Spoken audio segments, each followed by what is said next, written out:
Alright guys, Whirlpool, and the issue, it does not close, and the problem is that latch.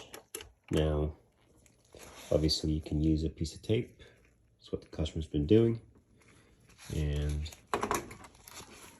works just fine.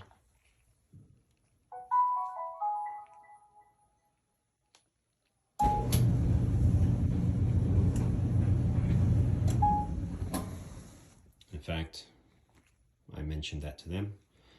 So we're going to remove this tape and get it replaced with the proper thing. Now, another thing you could use, a magnet. If there's metal here, then you're good. You can use this. It will work. Look at that. Even better than... And then, it's still good.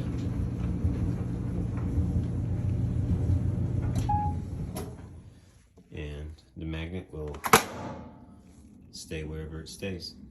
You can also put a piece of tape so it doesn't damage the paint, but we're going to replace it with the factory piece.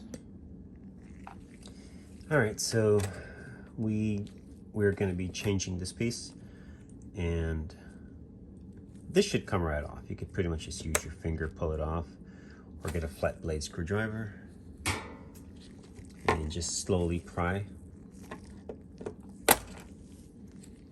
Now,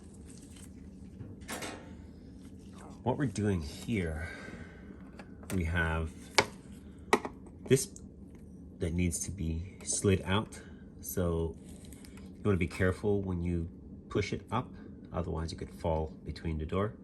So hold it with a finger or so, so when you push up, you can grab it.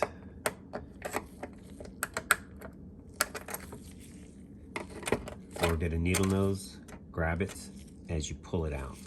You do have to clear these bottom tabs. Try not to drop it in there. There we go. All right, you have the other side. There you go. Pretty straightforward. And your new piece,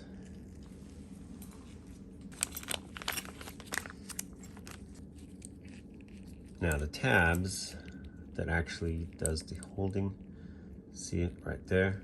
So when you slide this in, it's going to lock in.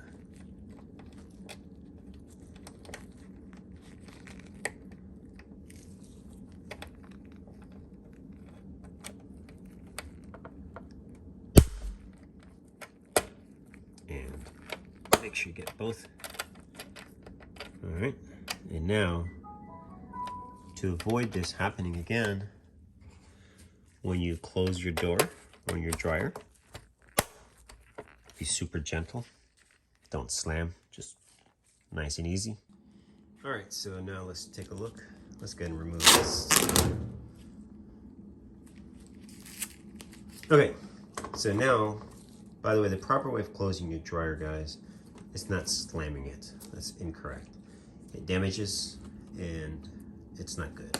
So it's gonna be tight, so just push, and that's it. Never slam your dryer door. That's why those things break, and they cost you money. All right? Nice and tight. All right, that was a nice, easy fix.